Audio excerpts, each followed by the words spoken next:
Sa di pa kumuadto sa unahan, tuguti ako sa pagpangayo o katahuran kanatong tanan mga kaigalaan sa kanginan. Kamong nagasubaybay sa programa sa My Journey with God, the 40 Challenge to Change My Life. Kamong nagatanaw diha sa Facebook, diha sa nagapaminaw sa radio, sa Hope Channels. Ako magaingon kaninyong tanan mayong gabi.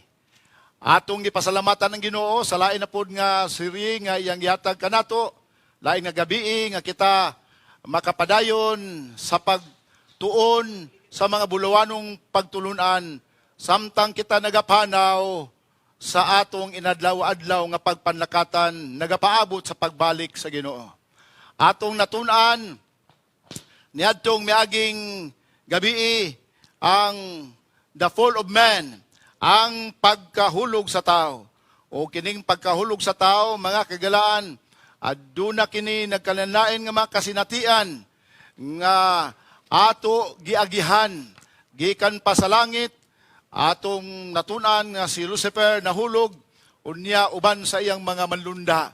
O ang atong unang ginikanan, giingnan kita, mituman sa kaaway nga maong yawa, ug mituo kaniya imbis kay mutuman ug mutuo sa Dios. Ato sa natun-an ni adtong gabi ang Trinidad, ang pagka-Dios. Dios Amahan, Dios Anak ug Espiritu. Sama kini sa triangle nga adunay tulo ka sides. Mao gihapon ang pagka-Dios. Adunay Amahan, Anak ug Espiritu.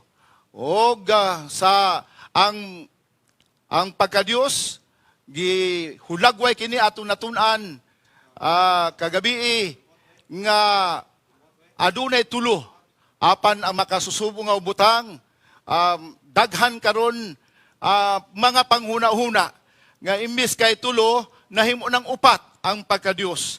Ug ang uban nagunahuna nga sila Dios niining kalibutana. Apan giingnan kita mga kagalaan nga sa pagbuhat sa kalibutan, ang Trinidad presente. Pag-ingon sa Dios, let us make man in our own image. Atong buhaton ang tao sumala sa atong dagway. Meaning, it's more than one na ang Trinidad mga kagalaan. O sa benediction nga hatag ni San Pablo, the grace of the Lord Jesus Christ, and the love of God, and the communion of the Holy Ghost be with you.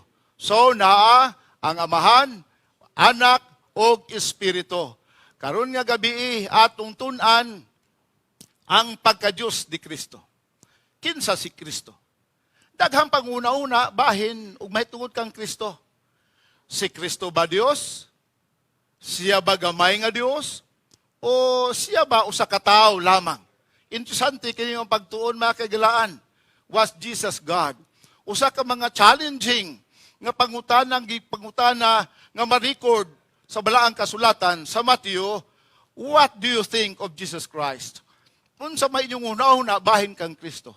Karon nga gabi atong sulayan ng pagpamalandong bahin sa kinabuhi ni Kristo. Did Christ exist before coming to this world? Si Kristo naana ba? Sa wala pa siya muani sa kalibutan? The first word of John's Gospel revealed that God the Son is co-eternal with God the Father. So that means naana. Kung naana ang Amahan, naana man pod ang Anak. Kaya nga naman, kauban sila sa sinugdan. In the beginning, the world already existed. Giingnan kita sa John 1:1. Sa sinugdan, mao ang pulong. Ug ang pulong uban sa Dios. Ug ang Dios unsa gani? Pulong. From the very beginning, the Word was with God. Kini siya sa sinugdan, giingnan kita sa bersikulo 2, uban sa Dios. Ug sa bersikulo 3, giingnan kita sa tanang mga butang nangahimo pinaagi kaniya. O niadtong mga nangahimo na walay bisan usa nga nahimo nga dili pinaagi kaniya. In other words, Jesus was the medium of creation. And at the same time, he is the medium of salvation. So pinaagi kaniya ang mga butang na buhat. That word which took part in the creation of the world was Jesus. Ang pulong nga may kabahin sa paglalang sa kalibutan, mao si Jesus. Si Jesus Christ, kabahin sa paglalang. Pag-ingon sa Dios, let us make man in our own image. O ang pulong, nahimong tao, matod pa sa 14 sa Juan 1. O ang pulong, nahimong tao, o kini nga tawhana, miipon kanamo, mipuyo siya, nga puno sa grasya, o sa kamatuoran. Jesus Christ lived among men. O among nakita ang iyang himaya. Ang himaya nga ingon nga pagadawaton sa bugtong anak, gikan sa Dios. Si Jesus ba Dios o tao? Giunsa siya pagtawag sa Dios, amahan kaniya. O giunsa pagtawag sa Dios amahan, ngadto kang Hesus. Giingnan kita sa bersikulo 1 sa Hebrehanon. 1, bersikulo 8. Apan mahitungod sa anak, siya nagaingon. This is referring to the Father who was saying, ang imong trono, O Diyos, hangtod sa kahangturan, o ang imong matarong nga sitro, mao ang sitro sa imong gingharian. God was addressing Jesus Christ, His Son, as God, ingon nga Diyos. Sa versikulo 9, gihigugma mo ang pagkamatarong o gidumtan mo ang pagkamasupilon. Tungod di ana, ako imong Diyos, nagapili kanimo. O sa versikulo 9, sa pagpadayon, ug ako nagatudlo kanimo, ug nahimo kanimo malipayon, labaw pa kay kanila nga imong mga sagabay. Unsay giingon ni Jesus, bahin sa iyang paglungtad sa wala pa siya matao. Sa wala pa si Kristo may ani sa kalibutan ng pagkatao, unsa may giingon sa iya nga paglungtad. Sa Juan 17:5 nagakanayon, ug karon, amahan, pasidunggi ako diha uban gayud kanimo. Ni anang kadungganan nga gihuptan ko kaniadto uban kanimo sa wala pa ang kalibutan.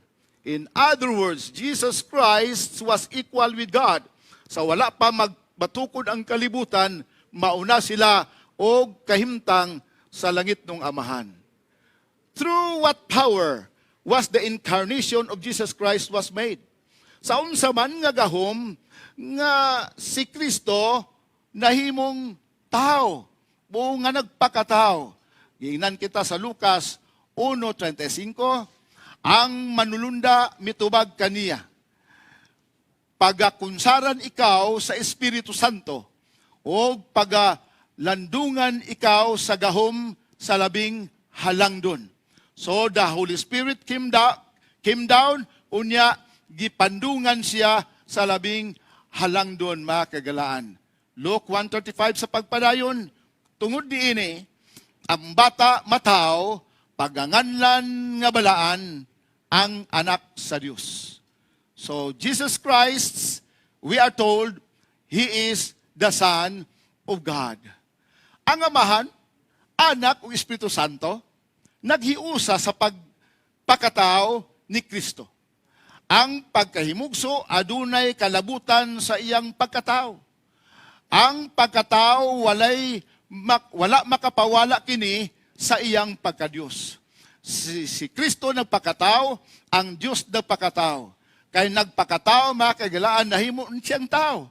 Pwede si Kristo mamahimong karniro, pero wala mawala ang iyang pagkadiyos. Sa pagpakatao niya, naagihapon ang iyang pagkadiyos, mga kagalaan. Unsa giyon sa balaang kasulatan, sa unang Timoteo 3:16, og dili malalis, nga dako gayud ang tinago sa atong tinuhuan. Ako nang gisulti kagabi, nga ang Trinidad, usa ka misteryo, o gipamatud-an kini ni San Pablo sa unang Timoteo 3:16. O dili malalis, nga dako gayud ang tinago sa atong tinuhuan. Ang kalami nining atong pagbaktas, mga kagalaan, sa atong pagpanaw, wala kita pasagdi sa Dios. Ang ato nga mga pangutana, iyang gitubag. Kay nganon, nag-ingon ang balaang kasulatan sa atong gibasa kagabi, ang mga butang tinago, iya sa Ginoo. O ang ipadayag, mo'y atong tunan. Alang kita maunsa, malipay, o maglipay ay samtang nagapanaw. O dili malalis, nag-ingon si San Pablo, balikon ko, ang tinago sa atong tinuhuan. Ang Diyos na dayag diha sa lawas, nahimatud-an nga matarong diha sa espiritu, nakita sa mga manlunda, giwalit taliwala sa kanasuran, o unsa gituhuan dinhi sa kalibutan, paghuman gibayaw ngadto sa langit. Mga kaigalaan, adunay daghan nga mga understanding bahin kang Kristo. Apan giingnan kita dinhi sa iyang pulong sa versikulo 16, si Kristo giwali taliwala sa kanasuran o gituhuan sa kalibutan. Naay dili magatuo kang Kristo, apan dalaygon ang Dios nga generally ang mga tao, mga Kristohanon, nagatuo kang Kristo Jesus ingon nga Dios. Unsa man ang rason, gihatag sa Hebrehanon, ngano si Kristo nahimo mang tao? Ngano tuod nga nahimo mang tao si Kristo? O busa, gikinahanglan nga pagahimuon siya nga sa tanang kahimtang maunsa, may sama sa iyang mga igsuon.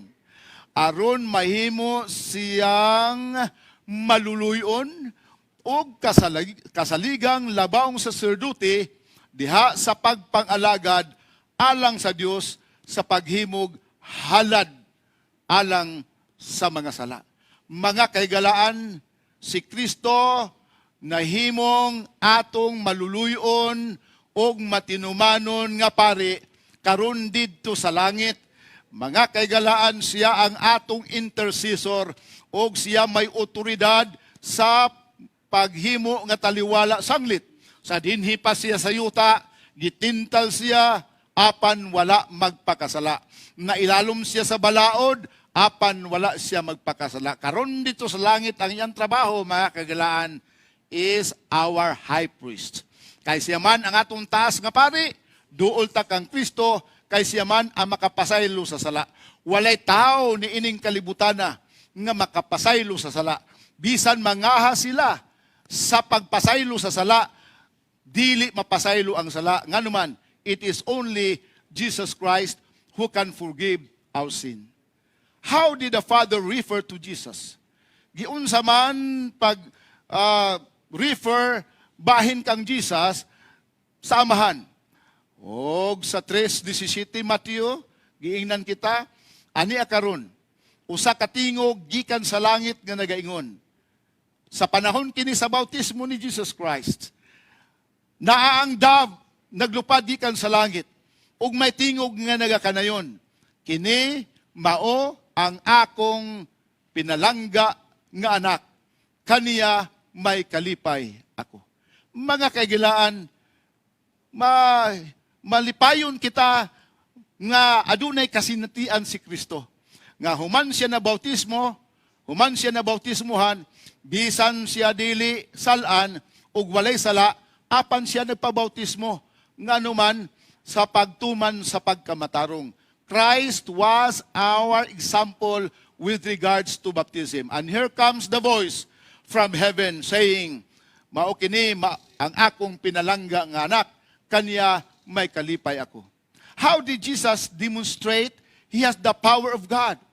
Giunsa man ni Jesus Christ sa pagdemonstrar sa gahom sa Dios diha kaniya, that He is the Son of God, nga siya ang anak sa Dios, and that He is the God's Son, ug nga siya ang Dios nga anak, mga kaigalaan. Oh, He had the power to foretell the future. Aduna siya gahom sa pagsulti unsay mahitabo sa unahan. Sa Juan 13:19 nagakanayon, gipahibalo ko kini kaninyo karon. Sa dili pa kini mahitabo, aron nga inig kay tabo na niini, mutuo kamo nga ako mao ang Kristo. Gisulti sa Ginoo unsay mga butang umalabot. Unsay mahitabo sa unahan aron sa ingon niya na kung matuman man kini ang tao mutuo kang Kristo ingon nga Dios. He had power to read human hearts.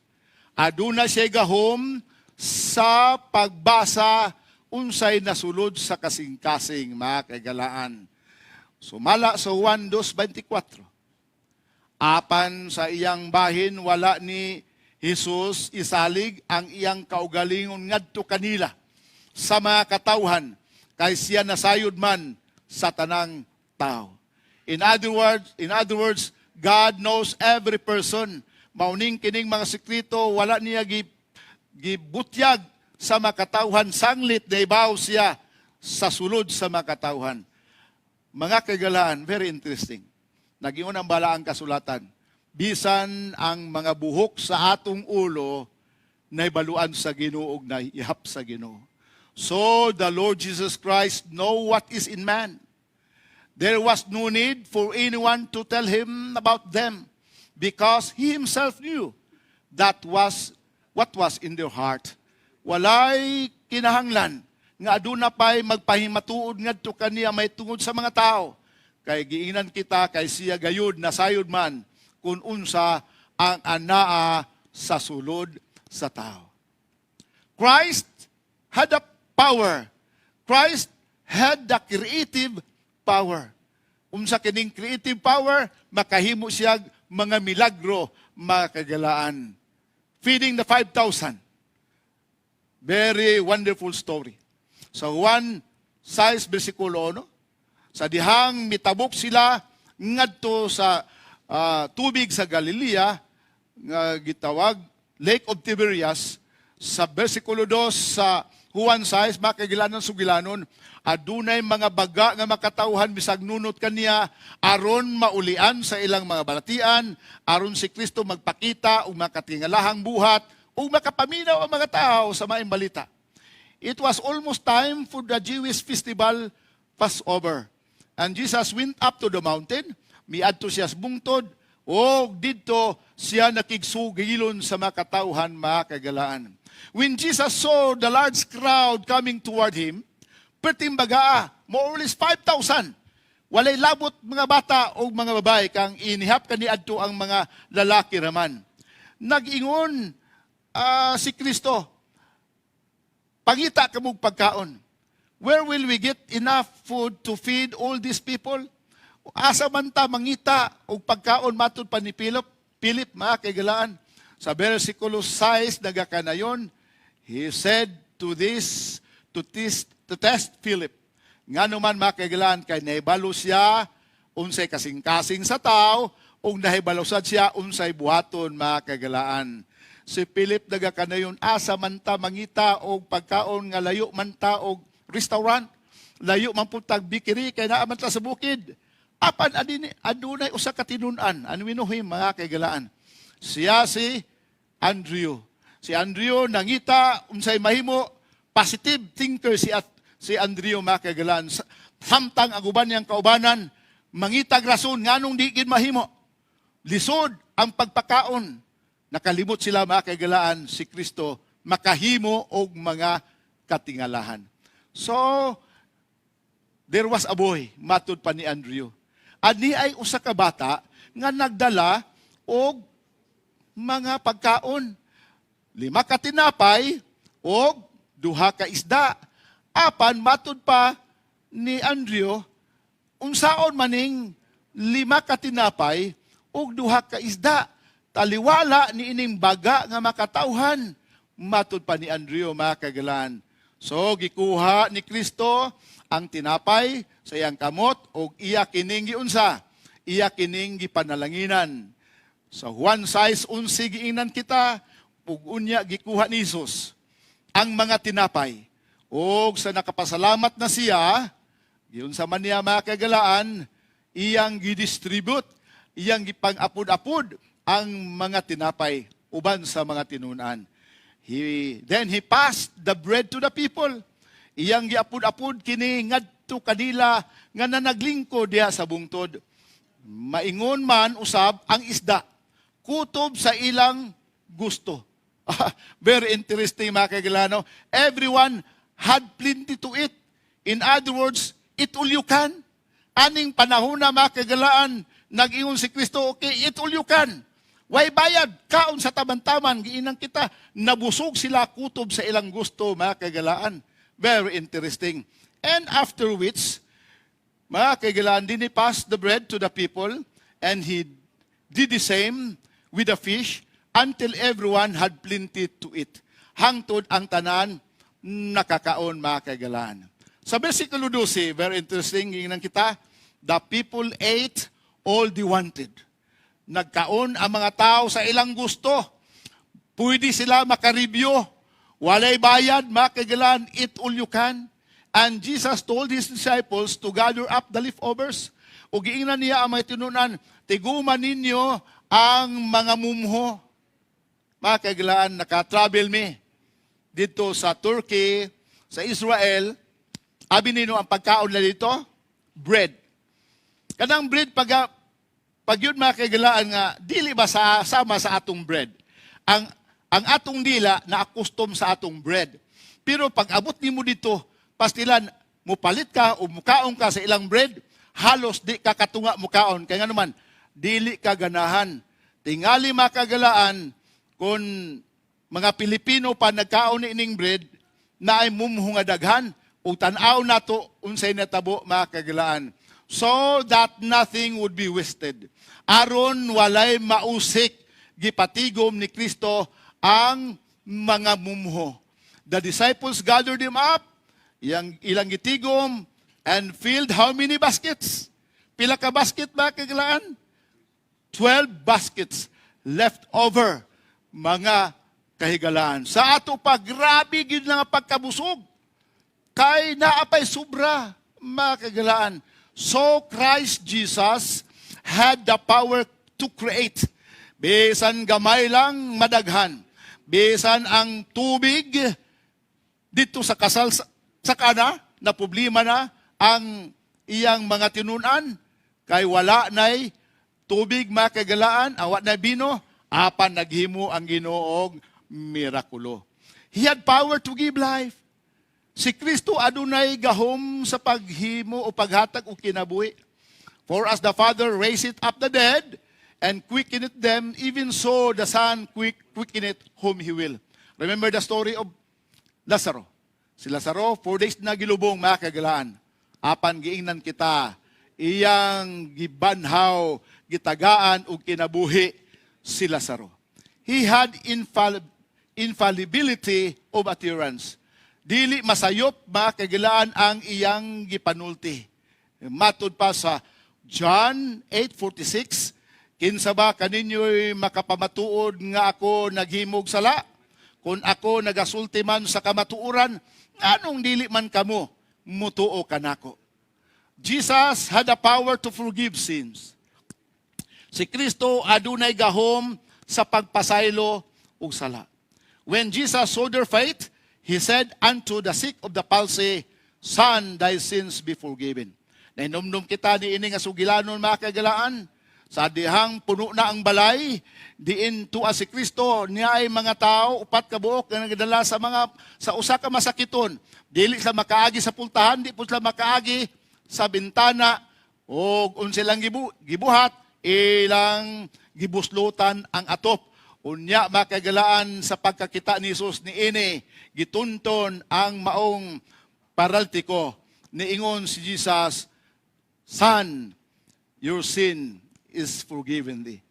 Dili kinahanglan anang panahon na nga pasaylo iyang sala, kundili ang iyang may panglawas, tingali gi-COVID, pero nag-iyon si Kristo, gipasaylo ko na ang imong sala. So, ang uban nga mga tao, nag-ingon nga nung nagsulti man siya ni ining mga butanga, kay kinsabay makapasaylog sala, kundili ang Diyos ra. Makagalaan, di man lagi sila mutuok ang Kristo, ingon nga Diyos. Giisip nila si Kristo, ingon nga tao. Ang pagpasaylo di ay og sala, makagalaan, blasphemy, kung tao ka. Apan kung Diyos ka, dili kini blasphemy. Gi-charge si Jesus Christ sa mga Hudiyo, ingon nga blasphemy, kay di man sila gatuo kang Kristo. Apan giingnan kita mga kaibigan, and immediately naibawan man ni Jesus Christ ang ilang nasabtan man nila ang iyang gibuhat, o diha nasabtan ni Jesus diha sa iyang espiritu nga sa ingon nangutana sila sa ilang kaugalingon. Siya miingon kanila, nganong nangutana man kamo sa ingon sa sulod sa inyong makasing-kasing. Hain may sayon ang pag-ingon sa balatian, lakaw na kay naayo ka, o lakaw na kay napasaylo ka, matud pa ni Kristo. Mga kaibigan, Jesus Christ had a power to forgive sins. But that ye may know that the Son of Man hath power on earth to forgive sins, matud pa sa balaang kasulatan. Apan mahibalo kita, mga kaibigan mo, kini ang maayong balita, nga si Kristo makapasaylo sa sala kay siya man Diyos. O giingnan kita, Jesus Christ had the right to receive worship.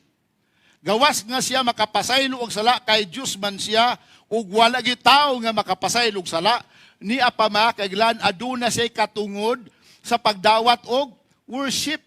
They that were in the ship, sa dihang nataranta na ang mga tinunan makaigalaan kay na murag nakakita silang abat, murag nakakita silang kining wakwak, pati hadlukan nila. Apan niingon si Kristo, ayaw kamog kahadlok, ako mao kini. Pagkaibalo nila nga si Kristo makaigalaan mo oy naglakaw sa tubig, then they that were in the ship, mga kaigalaan, misimba kang Kristo. So he had the power to forgive sins. He had the power he had the right and the privilege to be worshipped. He had the power to raise the dead to life. Aduna siya gahom sa pagbanhaw sa mga nangamatay. John 5:25, ayaw ninyong ikaybulong kini. Muabot ang takna nga ang tanan nga naa sa mga lubong makadungog sa tingog sa Dios. Og sila maunsa mga banhaw. Yes, Jesus Christ one day will come. O katong atong mahinigugma nga nangamatay mga kagalaan nga nag-alagad sa Ginoo, aduna sila'y pagkabanhaw matud pa sa balaang kasulatan. And finally, he had the power to transform hearts. Aduna siya'y gahom sa pag-usab sa kasing-kasing.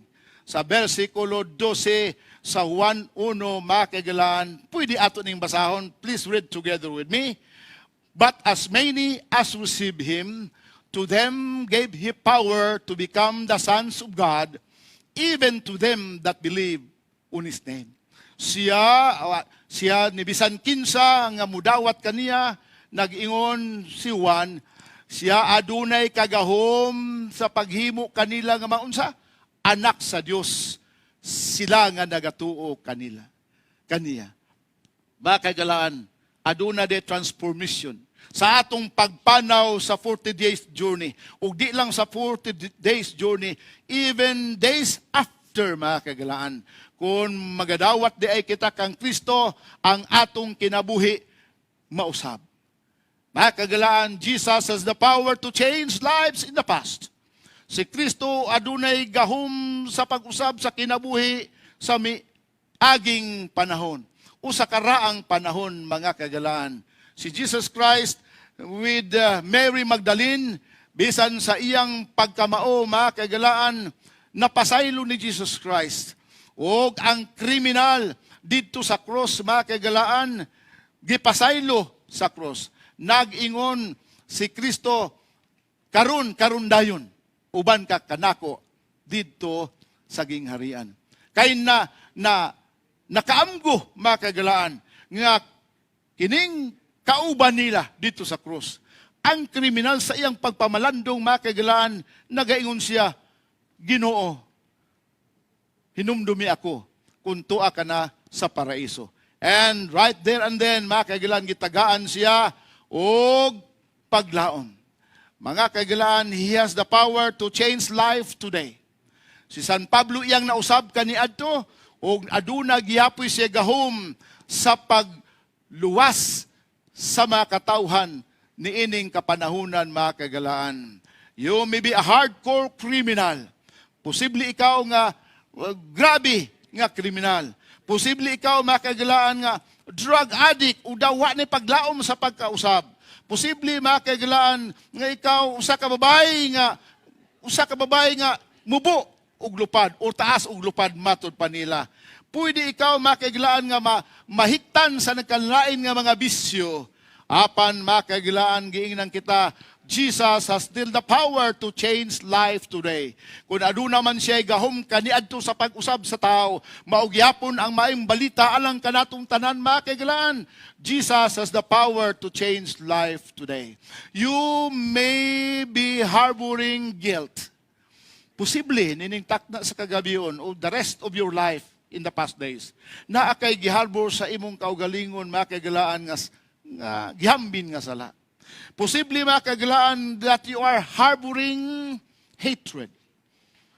Pagdumot sa imong higala, pagdumot sa imong ginikanan, banag asawa adunay pagdumot, ug nya wala kini mawala sa imong kasing-kasing makagalaan.